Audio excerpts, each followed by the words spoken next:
Hi, thank you for tuning in today to TV2 for our Front Porch Conversation. Today we're in a different venue than a front porch. Based on the quarantine, we're practicing social distancing and enjoying nature here in the Lawrence's yard. And it's a beautiful yard, and we're going to have a concert by the birds, I can tell. They're already out singing for us this morning. So Arthur and Ann Lawrence, thank you for joining us and allowing us to be in your yard filming today. Thank you, Ann. Sure. Let's start with where your story began. Arthur, where were you born and where did you grow up? I was born and raised at the Florida State Hospital for the Mentally Ill in Chattahoochee, Florida. My father was in the administration there, and we lived on the hospital grounds in a home furnished by the state. And I attended the local school system at Chattahoochee, and pretty much grew up in a normal fashion with my brother. I had only one sibling, but we had a pretty much normal time together until I went off to college. Ann, what about you? I grew up in rural Mississippi on a farm with there were five of us during the Depression years. And having lived on the farm, we were able to have plenty of food. I never knew it was a depression. The most fun we had was with each other. And then I graduated and went to nursing school away from home, went to Jackson, Mississippi, which was a pretty good distance away when you don't have transportation. But yeah, I can imagine. Arthur, what is a favorite childhood memory for you? The best memories I have are being with my dad as he took my brother and I hunting and fishing. Chattahoochee was right along the Apalachicola River, and it afforded a lot of opportunities for not only hunting and fishing, but camping. And sometimes we would go in a boat down the river and spend the night and go hunting, go fishing. Sometimes we would drive down to Liberty County below and spend camping nights there. But those are really fond memories that have left good impressions in my life. And have you continued to like to hunt and fish? I like to hunt. I never did really take up fishing again. I thought that I probably would, because we bought a house over at Cherry Lake, and I thought surely we'll fish, but I never did. I hunted until probably retirement. I haven't done much in the way of hunting since then. And what about your childhood memories? I was thinking that I remember that I loved nature. Mm-hmm. And my older sister, who is celebrating her 90th birthday today, and we would go out in the woods and dig up trees that we liked, that blossomed, and bring them home and plant them. Just being with each other, I think, was the most fun. My mother and daddy were devout Christians. They practiced what they preached, mm-hmm. and we were held to a high standard. And it just seemed like a perfect childhood to me. I'm sure from someone else's perspective, it might not have been so perfect, but to me it was just a wonderful growing up years. And I was a middle child, which middle mm-hmm. children are supposed to have difficulty. I don't remember why I would have difficulty. Mm-hmm. It was a good experience. And how did the two of you meet? I remember that very vividly because I was a student at Emory University, and we came home for a 3-week time. And during that same time, Ann's School of Nursing had historically sent their students for 3 months to Chattahoochee for psychiatric training during that time. And she happened to be there when I got there, and I was introduced to her by a friend of mine. He was dating Ann's roommate, and he introduced me to Ann, and that's really how I met her. And I saw her for those few weeks, and it would be a stretch to say that I said, I'm going to marry that woman, but I did say in my mind, that's the kind of woman I would like to marry. And I hesitated, I guess, because I didn't know if I would ever see her again. And she surely didn't give me any reason to think that she would be interested in me. As a matter of fact, one of the things that attracted me to Ann initially was how beautiful she was, and for that matter still is. But I was a 5'8", 120-pound guy. I was certainly no handsome hog, and the fact that she would even speak to me impressed me enough that I became interested, and I followed up with visits from Atlanta to Jackson, Mississippi, and then a little later to Vicksburg, Mississippi, and that's how we started. What year were you in college at that time? Well, at that time, I was going back to begin my junior year at Emory. So I had 2 more years of college, and our romance took place and blossomed over that time. And what would you add or change to that story? I would probably say that it was a growing relationship. He had all the attributes of a wonderful man, and it just took me time to decide that I really wanted to marry, period. And he was, of course, wonderful. So we spent a lot of time writing, and his core values were the same as mine. He was a fine Christian man, and we just shared the same values, same hopes, and same dreams to have family. And I guess we dreamed maybe of living in a small town, because we always have, except the 7 years we were in Tallahassee. But basically, we've been in small towns. Have you kept your letters that you wrote to each other during that time? We did not. When we moved from Live Oak after 25 years in the same house, we had an attic full of stuff, and I think they got gone. I think maybe he snuck out a few. Those that were very complimentary, I'm sure. Can I add just one Sure. thing to that story? As I implied, I had a hard time getting her to think about marriage. And it got to the point after about a year, I told her I was going to visit her at Christmas time and bring her an engagement ring, and she would have to decide whether she was going to accept it or not. And in the meantime, I decided that I needed to do something a little bit different. So when I came at Thanksgiving, I brought the ring instead. And I gave it to her, and you know what she said? What did she say? You rascal. But it didn't take about 24 hours for her to decide that she really did want to marry me.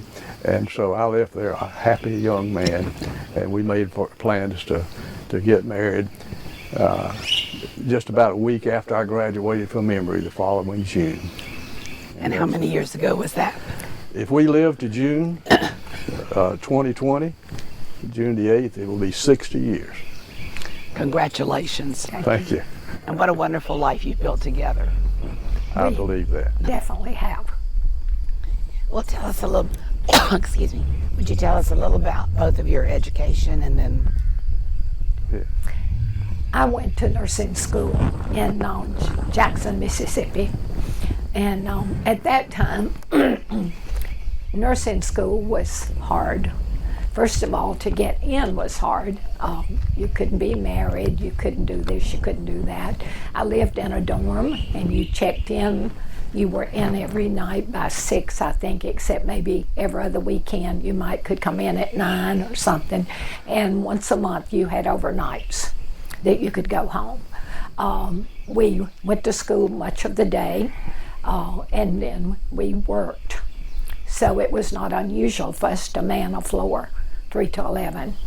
And so we got wonderful experience, but they would kick you out at the drop of a hat. So you really worked hard to stay. And after completing, I took a job in Vicksburg, Mississippi, and did general nursing. You had surgery and medical, all that together. really, to me, nursing was a calling. I didn't think of it as a job. I thought of it as a calling, and it really was. It was where I could minister and yet be ministered to. It was a good thing. You were at Emory. What was your degree? I had a Bachelor of Arts in Political Science, which prepared me to go to law school at the University of Florida in the fall after I graduated from Emory. And of course, we were married by that time. And we were at the University of Florida Law School for 3 years. And then I got a job at Live Oak. Didn't have any connection with the Live Oak. I was going to ask about that. What brought you to Live Oak? I just got a job there with a lawyer. And that's how we got there. And did you ask about work experience? Yes. Just to make it real quick, I had a 37-year professional experience in the legal profession. 32 years of it was elected public service. I served the last 7 years as a judge on the Court of Appeal in Tallahassee with 36 North Florida counties. The previous 15 years I served as a circuit judge in this area, a 7-county area where Suwannee County is in the center. Prior to that, I served as the elected state attorney for this area. And then before that, I was the elected public defender. And before that, I was in the private practice of law. Do you have a favorite part of your career? It's hard to, it's amazing the way God works. He just prepared me for every step in my career where I didn't mind leaving what I was doing and loved what I did the whole time. And then when he would bring me to a point where I sort of got burned out, as they say, he would open up another door for me. And I especially remember that on the Court of Appeal. That's a sort of a rocky process to go through, and he just moved it out. I got nominated, the governor appointed me, and I stood for election and spent the last 7 years doing what I could never have dreamed of doing. And so that's why I know that I've been blessed. And where did your education lead you in nursing? I worked part-time at the Suwannee Hospital when we first came there after our son was a little older. Then the last 17 years, I've taught practical nursing through River Oak, which at that time was vocational education. And that brought me out here quite a lot. And that's how I got to know about the village, never thinking that I would live here for no reason other than you just don't think back then when you're going to get older and need something else. But it was a calling. I got into teaching practical nursing. Most of them were older, and when I say older, some of them had gotten married and either had a bad marriage or needed to work and needed a profession, and they wanted to learn. They were not wasting time. They came to learn, most of them, and I got into their lives and into their homes in ways that I never would have otherwise. I just felt like that was a door that God opened for me. It was like just working and having fun. I mean, it was not work, it was a pleasure. During that time we had children, but they were in school or else we had help at the house. It took, when I was not there, they had help. So. But I think in addition to teaching, you kind of helped organize that program. I did. I actually was the first nursing instructor for the program. They hired someone, and in about 2 or 3 months, and sometimes early on, she resigned. And of course, they were ready for us to start a program that fall. So, needless to say, I had a lot of work to do because I had to develop a lot of testing and everything. That was before computers, so you did everything longhand. And it too was very competitive to get in. So we would have like 12, well, we'd have 20-ish, 30 people to apply, but you could only take 12. I think we actually took 10 the first year.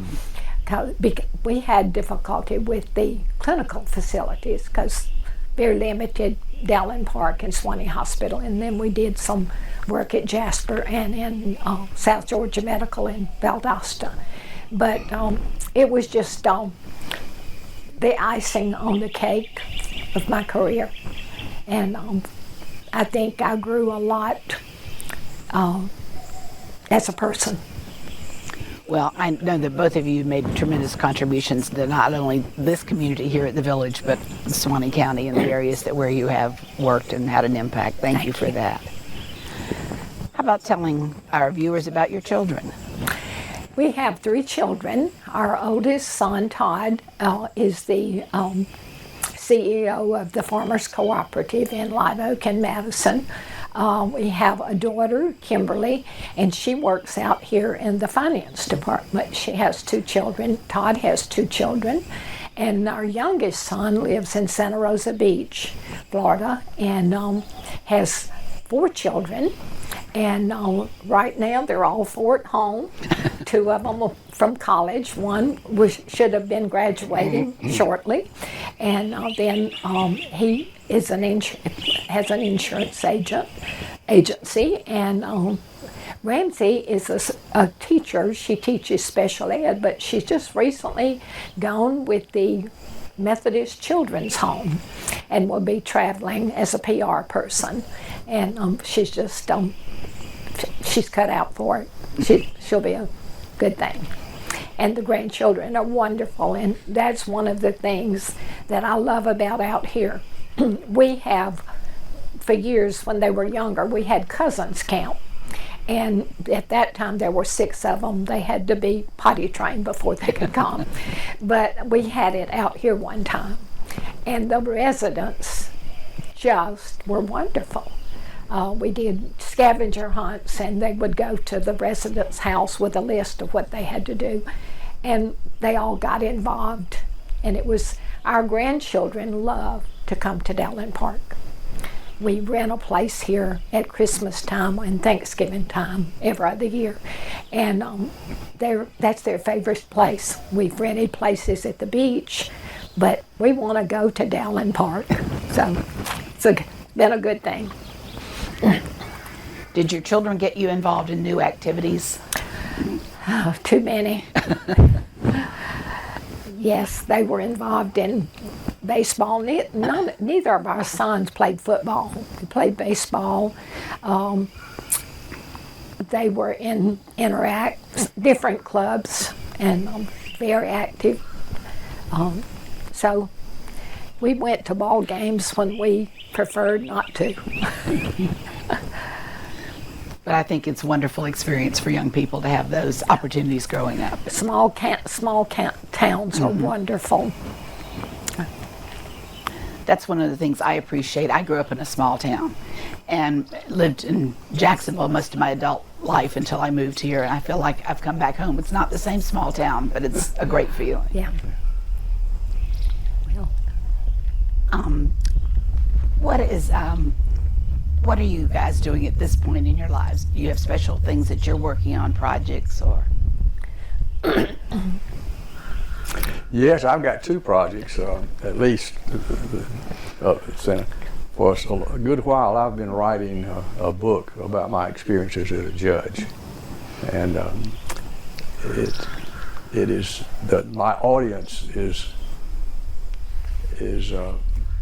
the young lawyer in this area, in the 3rd Judicial Circuit, which is the 7-county circuit. But at the end, what I've tried to do is let them know how little I've been responsible for and how much God has been responsible in giving us direction through all these years. And then The second thing I have undertaken recently is I am writing my children, grandchildren, and great-grandchildren a letter. Which we don't have. That's true. We do not have any great-grandchildren this time, But be better I'm writing prepared. them a letter. I've got about 25 typewritten pages so far, and it's mainly to give them some information about people, Ann and I, that they may never see, that's particularly the great-grandchildren, and let them know a little bit about our family history and some things that may be important or informative to them. But again, one of my prime objectives is to let them know how God has worked in our life. Well, I know that Arthur has written for our Village Voices book in the past, so I knew you liked to write, and I had heard that you had a project, something that you were writing. That's great. I might just mention while you're on that point, I have written 2 stories in the Village Voices. That the first one is about Ann, and the second one is about the farm. And if you wanted to know any more about that, those are available. Great. And what about you? Probably, I love gardening, the yard. Yes. And it shows. Plus, we have a house in the mountain, Hayesville, North Carolina, and we're going to put it on the market when we go back.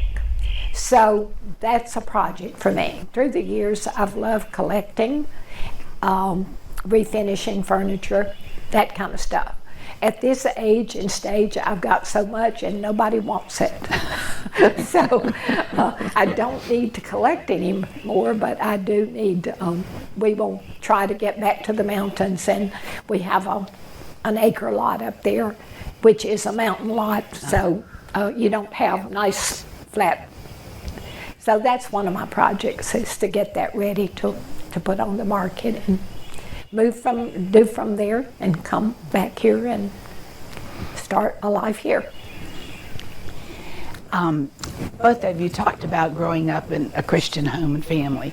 What advice would you give a young person? And Arthur, it sounds like you're going to be writing it in your books, but what would you, for people viewing today, what would you want to share? I think she's asking Oh, you. excuse me, I'm sorry. What would I like to leave for my children? No, No, what would if you were giving advice to a young person, To a young person? not a whole book worth? Well, it's hard to say, except all I can do is testify about what God has done in my life. And without Him, I'd be flat on my face today. And the more you can lean on God and have a personal relationship with Jesus as your Lord and Savior, the better chance you'll have of making this life worthwhile. And because you have the hope of eternal salvation then. Not only the hope, but the promise of it when you have a personal relationship with Him. I think I would say the same thing. I know it's hard when you're 19, 20, 21, whatever, to realize that you're making a lifetime choice. Mm-hmm. And as we who have been married or are married know that it's not for wimps. And they need to decide if that's what the commitment they want to make. As Arthur said, I think first and foremost they need the third partner. They need God in their families. And they have to know that it's not all about them. And just get in there and work with it. You've alluded to how you came to know about the village. What made you decide that it was time to move to the village? Probably because when we left Live Oak, we gave the property to the children. We had the place at Cherry Lake, and we bought a house in Tallahassee. It came time to move from Tallahassee. So we decided we needed a permanent place because the Cherry Lake house was more like a weekend house. We went back and forth about what to do. We have property in Live Oak, but it's acreage, and it was a matter of putting a house in the middle of 40 acres and who's going to take care of you as you age, or it was to, and we also at that time had bought the house in the mountains, and we knew we didn't want to live there 12 months out of the year. The Cherry Lake house, we did not want to live there. So we compromised and let's go look at Dowling Park. And we knew Fred Devane, and at the time he was doing real estate here. And we came and looked, and there really was not much available. So he said, we're gonna open up a new section. And that's when he said, why don't you just wait and look at a lot when they become available? And that's what we did. And from there, it was a God thing all the way. So, and we knew the history of the village. You know, it wasn't like we were going to a cultish type situation. It was a community, and we knew that. Anything you want to add, Arthur? No, except that at first our children laughed when we said we're going to build a house at Dowling Park. But now they are so happy. They don't know what to do because they won't have to make a decision about where we will spend the rest of our days and in what health care facilities, if any, that will help. So we've made not only ourselves happy, but we've made our children very happy. Well, and it sounds like you've given them a great legacy too, as well, in the sense not of having to care for you, but helping and planning and making those decisions. I agree. Arthur, you haven't told us much about the farm. Tell us about your farm. We bought our farm years ago. First part in the 60s, late 60s, and we built a house on that part, and then we bought another section in 71, and another one in 72, and another part of it in 74. We kept it all these years. We had cows, and we did our own hay, baled the hay, and then we started converting to timber. So that everything now, over the years, we harvested timber and we replanted timber. And I have a big man cave there. A big steel building with a 40-year collection of farm equipment. And I love to be there, I just don't get to spend much time there. And Ann enjoyed, I think, when we had cows and did hay, and she helped, and it was a good place to raise our kids, and they all loved it. But it's been outside, as far as outside hobbies or type thing, this was not really a hobby, but it's sort of that. It was my interest outside of other things that were important. Now, did you grow up you didn't grow up on a farm, though? No, I did not. I got introduced to agriculture for the most part, with the exception of working a little bit in tobacco when I was a boy. But for the most part, I got introduced to agriculture when I moved to Suwannee County and started representing farmers, you know, mostly for loans and things, but learning about agriculture. I actually bought a tractor before I owned any acreage. But it was a 20-year-old tractor. Is it still in the collection? No, I sold it. I mean, I've had other tractors and still have one at the farm now. But I love it. It's something to get away to. And I never made any money on the farm until we got into timber business. That's about the only thing you could say. But the whole point was that it was a wonderful place to raise our children because we lived on the farm, that part of it anyhow, for 25 years. And we have good memories about that time.